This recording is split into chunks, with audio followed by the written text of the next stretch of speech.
Hey everyone, and welcome back to OntarioCryptids. Today we are heading to Reddit for 3 stories that I may just creep you out just a tiny little bit. So I recommend watching this episode during the day so you don't start hearing voices or seeing things. I'm just setting the mood, guys. Okay, now, as you know, I'm always looking for great stories to be shared on this channel. So if you have a story you would like to share in a safe environment, then forward your encounter stories to OntarioCryptids@gmail.com. Okay, go grab yourself a beverage and get cozy on the couch or chair and sit back and relax.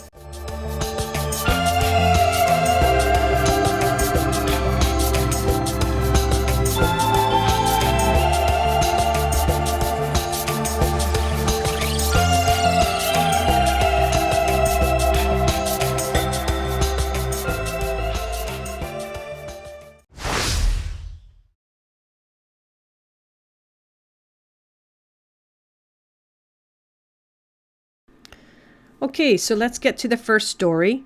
This story takes place on the east side of Toronto. So, hey, this one is pretty much in my backyard.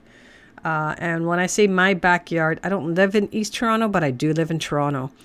And so this story takes place somewhere along the Dawn trails. I'm going to say probably on the east side of the river, because there's no trail on the east side. Well, not a major trail like there is on the west side of the park area there. Okay, so let's get to it. I just saw, not a couple of hours ago, my first couple of videos by David Paulides on the strange happenings of the people that go missing in national parks in North America. The story that got me was the one of the female bow hunter that saw some type of invisible creature in the tree line. This got me thinking about something strange that happened to me when I was 10 and a couple of years after it. I live in Toronto, Ontario. For those who don't know, that's the Great White North in one of our biggest cities. My house backs onto a quiet, private section of the ravine that runs along the east side of Toronto. I have never seen anyone walk there, and I have lived there for 10 years because there was no path and it was overgrown to hell. My friend and I would spend hours down there building makeshift camps and small contained fires in holes we dug. One day I went down alone with a backpack full of snacks and tools for digging. When I got down to the bottom, everything felt off. I instantly felt sick and paranoid. Every hair jumped up, and the only feeling I had was to go back up.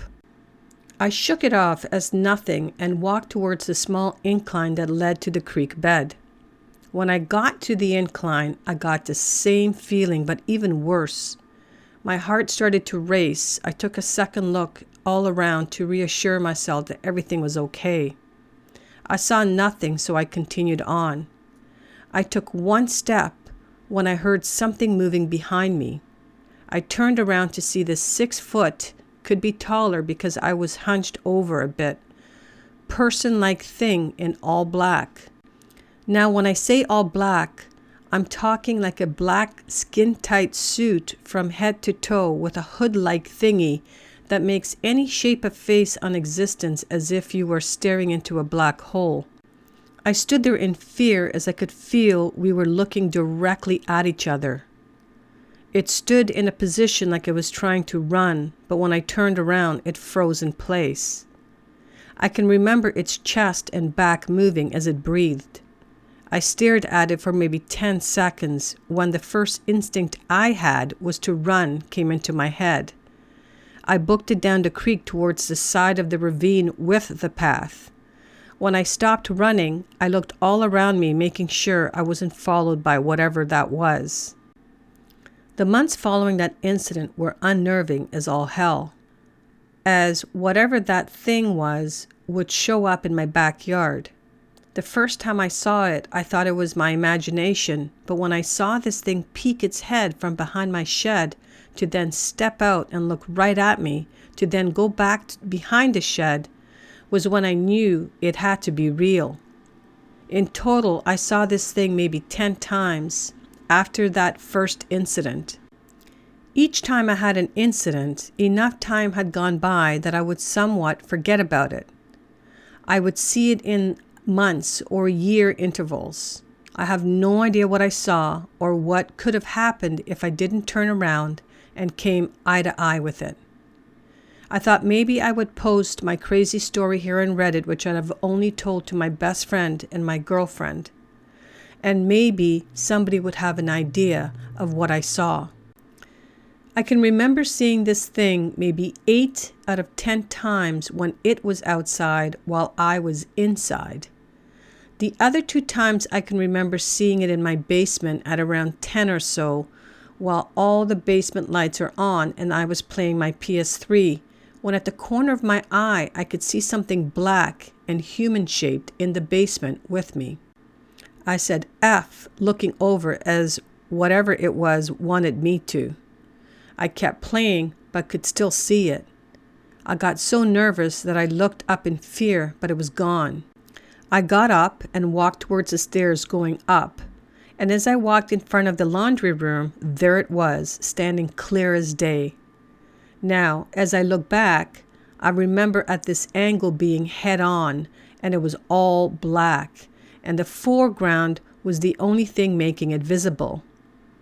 I shit myself, metaphorically speaking, booking it up the stairs. I didn't go back down there for weeks. The other time is a bit foggy, but I remember being in bed and waking up urgently, but I couldn't move or speak or do anything but scan my eyes around the sockets. Out of the bottom corner, I can see it just barely. After that, it all went blank. I can remember waking up the next morning being freaked out, but I knew I was still alive, so I had nothing to fear. My theory has always been it was some form of human in an advanced suit, but the point where I turned around and saw it was when it was invisible. I have always been into UFOs and government secrets, but this was at the time that I didn't really dig deep on the topics. I just had a couple of books on UFOs and weird out this world events. At first, I thought my mind was playing tricks on me, and it was just my young imagination playing in full speed. But after seeing it not once, but about 10 times, all of a sudden, and then it stops, I knew it was something else. When I heard about the story of that woman, it came to me. Maybe what I saw was what she saw, but it was too late for it to go invisible. We are not alone.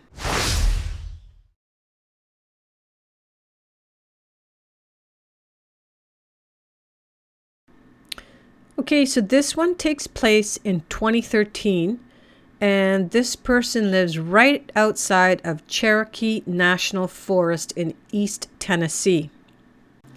Hey, I'm going to keep this short as I can still give all the details.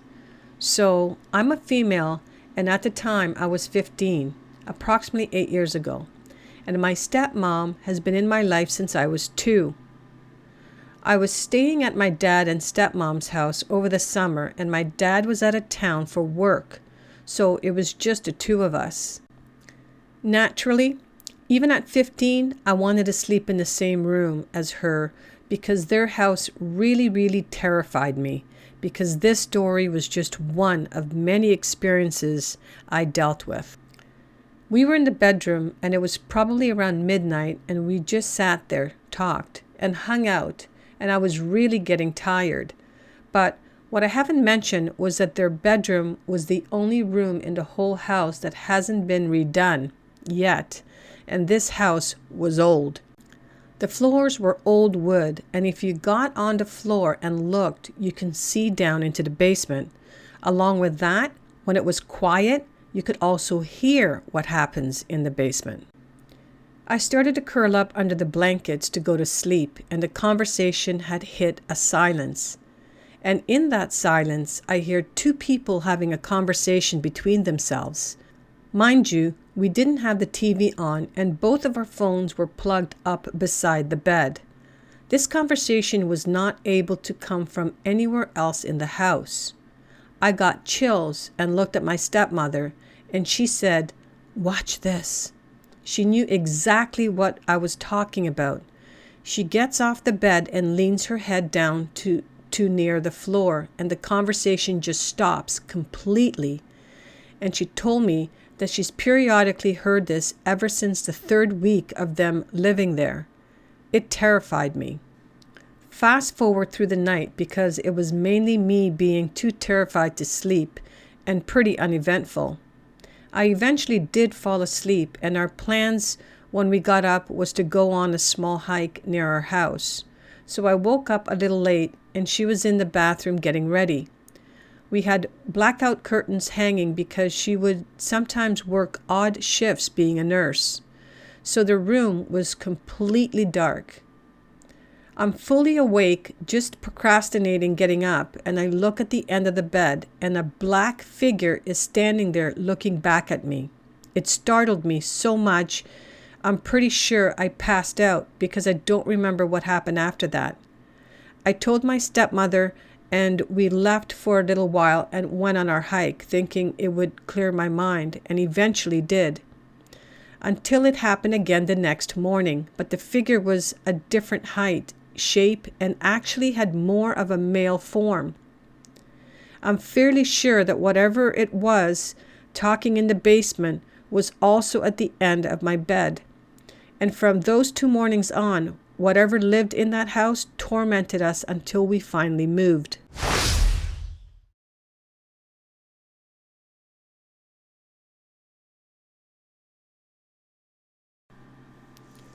All right, so this last story takes place in 2018, and it takes place in Pottawatomie County. Now, I hope I say that right. I hope I didn't wreck it, but that is in Oklahoma. When I was 18, my mom had started a business making t-shirts to make some side money to go on a trip the coming summer. One night, we were at my grandpa's house visiting him, as he was scheduled for a surgery the next morning, and he needed to be driven to the hospital. My mom had a few t-shirts she needed to finish, so she had brought all of her equipment with her and had set up shop in the kitchen. After a while, she had finished the t-shirts and laid them all out on the table and began to take pictures of them to post on Facebook. She had taken burst photos of them and started to look through the pictures to find the best ones to post. As she was looking through the pictures, she kind of just froze. My sister, who was talking to her at the time, asked her what was wrong. My mom looked at us and then showed us one of the pictures with her hand shaking. She pointed to the background of the picture. There in the background was my grandma standing at the stove, as if she was cooking another one of her amazing meals. I was surprised. My grandma had died just 3 years earlier. After looking at it longer, she was kind of tearing up. She spoke up and said, "I need to share this." It was at that exact moment that her phone had shut off. It didn't die, it just shut off. When she turned it back on, the picture was gone. I've had a number of paranormal experiences, but this one baffles me. The picture isn't even the thing that keeps me baffled. It's the fact that after her phone turned off, the picture just disappeared. So there you have it, guys. 3 fantastic stories, 2 which creeped me out, but the last one I really liked that. It was more of a heartwarming paranormal story. Just grandma coming back and saying everything is going to be okay. At least that's how I read that. I'm sure maybe others may interpret that differently, but I loved all of these stories. They were all fantastic in their own right, and different from what I would typically share on this channel. So that's going to be it, guys, for this week. If these stories reminded you of an encounter that you may have had and would like to share, then please forward your stories to OntarioCryptids@gmail.com. I would be honored to share your story on this channel. So thank you all for listening until the end. I truly appreciate it. Please hit that like button on your way out and smash that subscribe button if you're new to my channel. Have a fantastic day, and we'll see you all next week.